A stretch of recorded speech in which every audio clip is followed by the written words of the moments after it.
Good morning, dear friends. I am D.G. Sharma. Your examinations is scheduled to start very shortly. तो मैंने सोचा मैं आपका कुछ कीमती समय इसमें ले रहा हूं। सबसे पहले मेरी शुभकामनाएं आप सभी के साथ हैं। मुझे पूरा विश्वास है कि आप एग्जाम में बहुत अच्छा परफॉर्म करेंगे। My best wishes are with each one of you. भगवान आपको आपकी मेहनत, आपकी जो भी शक्ति है उसके हिसाब से आपको अच्छे से अच्छा रिजल्ट दें। आपके सभी पेपर बहुत अच्छे हों, ये मेरी शुभकामना है। तो मैंने सोचा कि इस एग्जाम के समय में कुछ अपने तरफ से छोटी छोटी सी टिप्स, एडवाइस आपको दूं dos and don'ts in CA exam के नाम पे। ठीक है, मुझे लगता है कि वो चीजें जो हैं वो आपके परफॉर्मेंस में कुछ हद तक तो जरूर कंट्रीब्यूट करेंगी, जरूर ऐड करेंगी, है ना। तो आज का मेरा एक छोटा सा टॉपिक है dos and don'ts in CA exam. ठीक है, सबसे पहले ब्लेसिंग्स। किसी भी अच्छे कार्य को शुरू करने के पहले हमारे बड़े बुजुर्ग लोग हमेशा हमको बोलते हैं कि हमें ब्लेसिंग्स लेना चाहिए, आशीर्वाद लेना चाहिए। ये हमें एटलीस्ट कम से कम हमारे माइंडसेट को पॉजिटिव बनाने में, शांत रखने में बहुत मदद करेगा और ये डेफिनेटली आपके परफॉर्मेंस को पॉजिटिवली अफेक्ट करेगा, आपके लिए अच्छा रिजल्ट आने में मदद करेगा। किसकी ब्लेसिंग्स लेना है? Take blessings of parents. सबसे पहले तुम्हारे parents, other elders in the family and God. जिस ईश्वर की भी आप पूजा करते हो, विश्वास करते हो, उनकी ब्लेसिंग्स लीजिए। वो जरूर आपका साथ देंगे इस आपके क्रिटिकल मोमेंट में। It will give strength and will improve confidence. आपका इन चीजों पे बाकी जो इफेक्ट होगा वो तो होगा, लेकिन मेरे हिसाब से एटलीस्ट ये आपको स्ट्रेंथ देता है और कॉन्फिडेंस देता है, जिससे आपका माइंड जो है वो कूल्ड होगा, ज्यादा कंट्रोल में होगा और एग्जामिनेशन के समय ये चीज बड़ी मायने रखती है। ठीक है, एक दूसरा पॉइंट है कि आपके जो भी एग्जामिनेशन सेंटर है वहां पर आप समय से थोड़ा पहले पहुंच जाइए।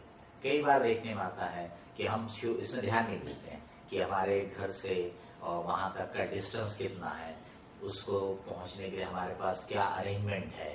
तो हमने हर कॉन्टिजेंसी को ध्यान में रखना चाहिए। कहीं ट्रैफिक का प्रॉब्लम हो सकता है, कहीं व्हीकल का प्रॉब्लम हो सकता है, इसे थोड़ा मार्जिन रख करके चलिए। Reach before time, should know the location of exam centre. आपको एग्जाम सेंटर का लोकेशन भी मालूम होना चाहिए। अगर वो एग्जाम सेंटर का लोकेशन आपको ठीक से नहीं मालूम है तो आप पहले से पता कर लीजिए, देख करके आ जाइए। जो भी जानकार हो उनकी मदद लीजिए और आपको एग्जामिनेशन सेंटर को पहले से देख लीजिए, तो एग्जाम के दिन जाते समय आपको किसी तरीके का प्रॉब्लम नहीं होगा। Start well in advance from home. Sufficient margin रखिए कि आपके घर से कितना डिस्टेंस है, व्हीकल क्या है, कितना समय लेता है, थोड़ा बहुत ट्रैफिक का डिले, इसको ध्यान में रखिए। रीचिंग लेट और just at time will create panic and will unsettle your mind. जब ऐसा होता है कि हम लास्ट मोमेंट पहुंचते हैं तो वो हमें डेफिनेटली फिर इस तरीके से एडवर्स अफेक्ट करता है कि हम पैनिक हो जाते हैं, टेंस हो जाते हैं और ये हमारे एग्जामिनेशन के लिए अच्छी सिचुएशन नहीं है। एसेसरीज, छोटी छोटी चीजें होती है, टाइम पे अगर भूल जाए तो वो हमें अगेन टेंशन क्रिएट कर देगी, अपसेट कर देगी, डिस्टर्ब कर देगी। पेन, पेंसिल, इरेजर, कैलकुलेटर जो भी आपके लिए जरूरी है वो पहले से एडवांस में अपने बॉक्स में रख लीजिए। एग्जाम का कार्ड हो, आई कार्ड हो, इनको आप पहले से रख लीजिए। डोंट यूज हाइलाइटर्स और colourful pens other than what is permitted. Instruction में देख लेना चाहिए जो अलाउड है, उसके अलावा दूसरे हाइलाइटर्स वगैरह पेपर में, आंसर शीट में यूज नहीं करना चाहिए। Right, instructions in exam paper. Exam paper में जो इंस्ट्रक्शन दिए वो मैंने कुछ आपके अकाउंट्स के पेपर से लिए हैं, जो सिमिलर टाइप के आपको शायद दूसरे पेपर्स में भी हो सकते हैं। इन पे जरूर ध्यान दीजिए क्योंकि एग्जामिनेशन के इंस्ट्रक्शंस को अगर आप नहीं ध्यान देंगे तो ये भी आपके चीजों को एडवर्सली अफेक्ट करेगा। ठीक है, क्या है इसमें? Answer to questions are to be given only in English except in the case of candidates who have opted for Hindi medium. If a candidate has not opted for Hindi medium, his or her answers in Hindi will not be valued. ये instruction दिया, तो आपने अगर Hindi medium choose किया तो ही हिंदी में लिखिए, otherwise Hindi में पेपर लिखने की भूल ना करें। और इंस्ट्रक्शन जो है, first question is compulsory and candidates are also required to answer any 5 questions from the remaining 6 questions. Account के पेपर में आपका पहला क्वेश्चन कंपल्सरी, फिर बचे हुए 6 में से एनी 5। होता क्या, कई बार हम सोचते हैं कि जो कंपल्सरी उसको पहले कर लें। आपने सबसे पहले उसको करना चाहिए जिसमें आप सबसे ज्यादा कॉन्फिडेंट है, जो आपको लगता है कि आप सबसे अच्छे से कर सकते हैं, उसको पहले करिए। सबसे कंपल्सरी वाले को पहले करने से आपको कोई एक्स्ट्रा मार्क मिलने वाले ऐसी बात नहीं है। मार्क्स तो हर एक क्वेश्चन के आपके लिए इम्पोर्टेंट है, पर पहला क्वेश्चन जनरली डिफिकल्ट होने की पॉसिबिलिटी ज्यादा होती है। कंपल्सरी क्वेश्चन लेंथी हो सकता है, डिफिकल्ट हो सकता है। उसको आपने स्टार्ट किया और अगर आप उसमें परफॉर्म करने में चूक गए, आपसे डिले हो रहा है, आपका क्वेश्चन पूरा नहीं हो रहा है, तो ये आपको डिस्टर्ब कर देगा, टेंस कर देगा, और उसमें फिर न होने वाली भी गलतियां आपसे होने लगेंगी। बराबर, इसलिए बहुत जरूरी है कि आप शुरुआत बिल्कुल सिंपल वाले क्वेश्चन से कीजिए जिसमें आप सबसे comfortable. In case any candidate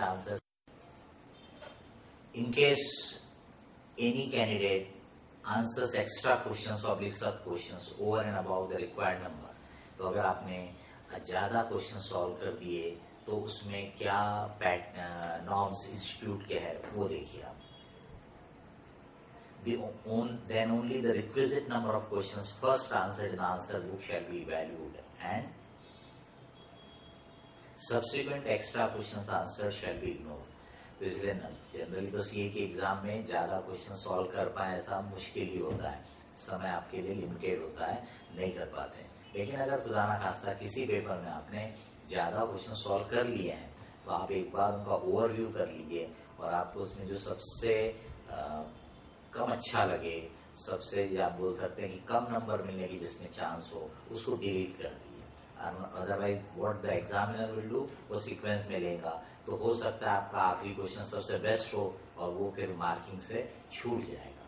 तो ये भी आपको ध्यान रखने जैसी चीज है। Where appropriate suitable assumption should be made by the candidate, ये तो आपको पढ़ाते समय हर समय बताते हैं। प्रोफेशनल एग्जाम है, यहाँ पे क्वेश्चन में एम्बिग्यूटीज जानबूझ करके हो सकती है या एक से ज्यादा वेरिएशन या ऑल्टरनेटिव्स पॉसिबल होते हैं, तो इसलिए आपको उस समय जो भी आपको सुटेबल लगे वैसा अजम्पशन लीजिए, लिख दीजिए और आगे बढ़िए। ज्यादा समय आप वहां पे सोचने में नहीं गुजार सकते हैं, आपको वहां पे क्विक डिसीजन लेके शॉर्ट नोट लिख करके आगे बढ़ते जाना चाहिए।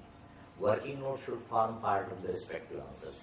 कई जगह बहुत सारी वर्किंग्स हो सकती हैं जैसे प्रैक्टिकल सब्जेक्ट में, तो अगर आप उनको नंबरिंग कर दें और वो नंबर्स को आप अपने मेन आंसर के साथ लिंक कर दें तो वो बहुत अच्छी बात हो जाएगी। बराबर, एक दो वर्किंग हो तो शायद उतना फर्क ना पड़े।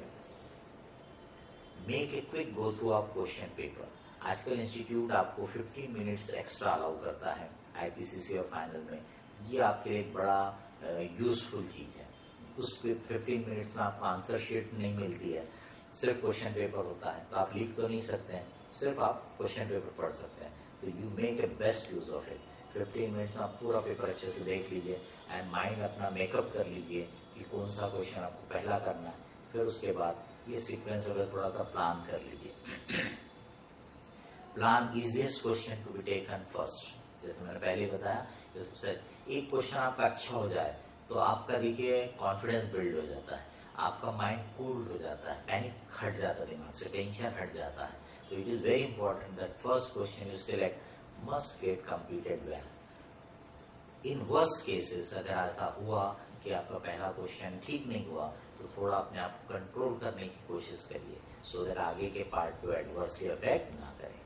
Practical questions first, then theory questions to be taken. Practical questions में क्या होता है, लिखने की स्पीड आप एक लिमिट से ज्यादा नहीं बढ़ा सकते। थ्योरी में ऐसा होता है अगर आप उसे शुरू में लिखेंगे तो शायद you will be giving too much of time in that. आप धीरे धीरे सोच सोच करके सुंदर हैंड राइटिंग बनाते हुए लिखते रहेंगे, you will be spending lot of time. और उसमें नंबर्स जो मिलने वाले फिर बहुत ज्यादा कोई बढ़ जाएंगे ऐसा नहीं। उसके चक्कर में हो सकता है आखिरी में आपका पेपर में का एक आध क्वेश्चन छूट जाए। इसलिए शुरू में आप प्रैक्टिकल क्वेश्चंस करिए और अपना एक कुछ समय आखिरी में जरूर बचाइए, 15 मिनट्स और हाफ एन आवर, और उसमें आप कोई थ्योरी क्वेश्चन जो आपको लिखने हैं वो लिख दीजिए। आप देखेंगे कि 15-20 मिनट्स में भी आप उसको लिख देंगे। जबकि वही क्वेश्चंस अगर आप शुरू में लिखने जाएंगे तो शायद हो सकता है कि आप उसमें 45 मिनट्स स्पेंड कर दें। मार्क्स में कोई खास वेरिएशन आपको थ्योरी में मिलने वाला नहीं है। इसलिए बेटर ऑप्शन है practical questions first and then at the end theory questions. Try to complete 100%। कोई क्वेश्चन आपको लगता है कि आपको ठीक से नहीं आ रहा तो जितना आता है उतना कंप्लीट कर लीजिए। मतलब पेपर में जितना आपको बोला 100% मार्क्स का पेपर आप कंप्लीट करने की कोशिश करिए। स्टेप वाइज मार्किंग होती है, इसलिए कुछ पार्ट भी करेक्ट होगा तो उसमें कुछ नंबर डेफिनेटली आपको मिल सकते हैं। Start new questions on a fresh page. इससे क्या होगा कि आपके पेपर वैल्यूअर से गलती से भी कोई क्वेश्चन वैल्यूएशन में छूटेगा नहीं। इसलिए आप बिल्कुल फ्रेश क्वेश्चन को फ्रेश पेज से ही स्टार्ट करिए। बी प्रिपेयर्ड फॉर अनएक्सपेक्टेड और डिफिकल्ट क्वेश्चन। ये एग्जाम है, प्रोफेशनल एग्जाम है, आपको मेंटली प्रिपेयर्ड होना चाहिए कि क्वेश्चंस अनएक्सपेक्टेड आ सकते हैं। कुछ ऐसा जो आपने सोचा ही नहीं था वो पूछा जा सकता है ना। See exam papers are unpredictable, has be mentally prepared for unexpected और difficult questions and don't get panic. Panic होने से हमारा फायदा कुछ नहीं होता है, क्योंकि उस 3 घंटे में अब हमारे हाथ में है तो सिर्फ लिखना है। हम पेपर को नहीं बदल सकते। पेपर में जो पूछ लिया गया है it is beyond our control. What is in our control is to write. तो बेस्ट वे में माइंड कूल रखिए, जितना जमता है बेस्ट वे में उसको कंप्लीट करने की कोशिश करिए। Solve as much as possible, जितना हो सकता है सॉल्व करते जाइए। अब during the paper drink water in between. 3 घंटे के पीरियड में पानी पीते जाइए बीच बीच में, वो आपके बॉडी के टेम्परेचर को ठीक रखेगा, आपको थोड़ा अलर्ट भी रखेगा। बी कंफर्टेबल, सिटिंग पोजीशन में अच्छे से आराम से बैठ जाइए। बी माइंड को जितना हो सके कंट्रोल करिए। इसमें आपके ब्लेसिंग जो हमने शुरू में बोले वो काम में आती है। आपके मन में विश्वास रहेगा कि everybody is with you, you will have good time, अच्छा पेपर होगा आपका, तो ये आपको कूल रखेगा और इससे आप 3 घंटे में अच्छा पेपर लिख पाएंगे। ऑन कंप्लीशन यानी पेपर आपका पूरा हो गया, उसके बाद आपको किन चीजों पर ध्यान देना है। Check that you solve everything what you know. जल्दी जल्दी में कोई क्वेश्चन या खास करके सब क्वेश्चन, हो सकता है किसी क्वेश्चन में 4 सब पार्ट थे, आपने 3 तो सॉल्व कर लिए थे, एक में आप थोड़े से अनकंफर्टेबल थे, आप अनकॉन्फिडेंट, तो आपने उसको पेंडिंग रखा है। तो आप ऐसी चीजों को भूल ना जाए, ये ध्यान में रखिए, थोड़ा चेक कर लीजिए। Right question numbers you solve on the space provided on first page. Answer sheet के ऊपर आपके वो नंबर्स ब्लॉक वगैरह बने रहते हैं जहां आपको मार्क करना है कौन कौन से क्वेश्चन आपने सॉल्व किए, उसको बराबर मार्क कर दीजिए, सो दैट वैल्यूएशन में और नंबर अलॉट करने में एग्जामिनर से कोई छूट ना हो।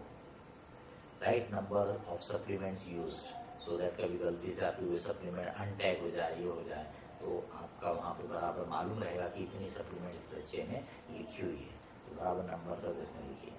Tag main answer sheet and supplements properly, so that गलती से भी कुछ खुले ना छूटे ना। इससे पूरे इसको ठीक से मान दीजिए, यानी आखिरी का कुछ समय इन चीजों के लिए रखे, हड़बड़ी में उसको ऐसे ही एग्जामिनर को मत दीजिए, ठीक से टैग करके रखिए बराबर। इनफैक्ट आपको टैगिंग थोड़े देर पहले ही कर लें तो ज्यादा बेटर है, जब आपको लगे कि आखिरी का कुछ समय बाकी है, अब और सप्लीमेंट लेने का चांस नहीं है ना, तो उसी समय टैग कर लीजिए उसको अच्छे से। उसके बाद के जो 2-4 मिनट और बचे उनमें आप अपना पेपर करने में या चेकिंग करने में यूज कर लीजिए। Right roll number in the specified place only. कहीं भी दूसरी जगह लिखना अनऑथराइज होता है, अलाउड नहीं होता है। Then again you can go through your whole answer sheets if time is there. होने के बाद अगर आपको लगता है तो उसे एक बार पलटा के देखिए। Don't leave exam hall before the time. 3 घंटे को पूरा यूटिलाइज करिए। आपको लगता है कि आपका पेपर हो गया है तो भी आप हड़बड़ी मत करिए, आप उसको एक बार चेक करिए। हो सकता है कहीं कोई गलती ध्यान में आ जाए तो उसको सुधार लीजिए, आपके पास मौका है, आपके पास टाइम है। कुछ छूट गया होगा तो फटाफट लिख लीजिए थोड़े से समय में। इसलिए 3 घंटे के पहले पेपर कंप्लीट करके बाहर मत आइए। After the paper is over, exam is paper is not full exam. Don't discuss the paper with anyone, whatever is written is now beyond your control. कई बार क्या होता है, एग्जाम हॉल से अपने रूम से बाहर निकले कि अपने दूसरे फ्रेंड सर्कल भी मिल जाते हैं और अपन आपस में डिस्कशन करना शुरू कर देते हैं। कोई बोलेगा फलाने क्वेश्चन का आंसर क्या था, कोई बोलेगा उसमें तो यही आंसर था। हो सकता है अपना आंसर कुछ अलग आ रहा हो, अपन अननेसेसरली अनकंफर्टेबल हो जाते हैं, टेंस हो जाते हैं कि मेरा क्वेश्चन गलत हो गया, it may give you bad result. तो ऐसी गलती मत करिए, क्योंकि अब आंसर शीट पे आपका कोई कंट्रोल नहीं है, आप दे चुके हो, तो बिल्कुल पेपर डिस्कस मत करिए ना। आप अपने जस्ट अपने को बोलना है पेपर अच्छा हो गया ये बोल करके आगे बढ़िए, है ना। Similarly don't search solution on internet provided by classes. कई बार आजकल बड़ा एंथुजियाज्म है, टेक्नोलॉजी का जमाना, इंटरनेट का जमाना है, तो बहुत सारे एंथुजियास्ट ऐसे होते हैं जो फटाक से उसी दिन का पेपर साइट पे अपलोड कर देते हैं। मेरी एडवाइस होगी कि आप उसको बिल्कुल भी मत देखिए, क्योंकि प्रॉब्लम वही होगा, आपने हो सकता है कोई चीज अलग सॉल्व की हो, उन लोगों ने जो सोल्यूशन दिया कुछ अलग हो, आप अंदर से घबरा जाएंगे कि आपका पेपर खराब हो गया, जबकि हो सकता है आपका ऑल्टरनेटिव भी इक्वली अच्छा हो। इसलिए आप ये गलती मत करिए, सोल्यूशन को वेरीफाई या चेक करने की कोशिश मत करिए। This all you can do after all the papers, और तो आपकी एग्जाम कंप्लीट हो जाए, सब पेपर हो जाए, उसके बाद अगर आपको लगता है तो आप आपस में बैठ के एक दूसरे के साथ डिस्कशन करें या नेट पे अवेलेबल जो सॉल्यूशंस हो वो देखें, that you can do. Go to home, have some food, relax for a while and then plan for next paper. आप घर पे जाकर के आराम से रिलैक्स हो जाइए थोड़ी देर, फिर बढ़िया खाना ना खा के, और उसके बाद अपने नेक्स्ट पेपर के बारे में प्लान करिए। पुराने पेपर की जो भी मटेरियल है, बुक्स है, आपकी किताबें, नोट्स, सब उनको अलग रख दीजिए एक अच्छी जगह पे, और अगले पेपर को स्टडी टेबल के सामने ला लीजिए और उसकी तैयारी कंफर्टेबली शुरू कर दीजिए। आजकल तो हर पेपर के बीच में एक दिन की गैप होती है, जब हम लोग एग्जाम दिया करते थे ये गैप नहीं हुआ करती थी, कंटिन्यूस पेपर होते थे एक के बाद दूसरा। तो आज आप आए, आपके पास अगले दिन फिर से पेपर देने जाना, बट ये अभी जो इंस्टीट्यूट ने एक अच्छा कर दिया कि एक दिन के आपके पास गैप है, it gives you a very good time to space, not only for revision but एक माइंड को भी कूल करने में, कंफर्टेबल बनाने में भी मदद करता है। ठीक है, तो आप नेक्स्ट पेपर की फिर तैयारी शुरू कर दीजिए। After the exam until the result, exam तो हो गए, जो भी हमने करना था हमने परफॉर्म कर लिया, now it is beyond our control, अब हमको रिजल्ट तक इंतजार करना। तो ये जो हमारे पास पीरियड होता है, उस पीरियड को हमें कैसे यूज करने का, असेस चांसेस ऑफ सक्सेस।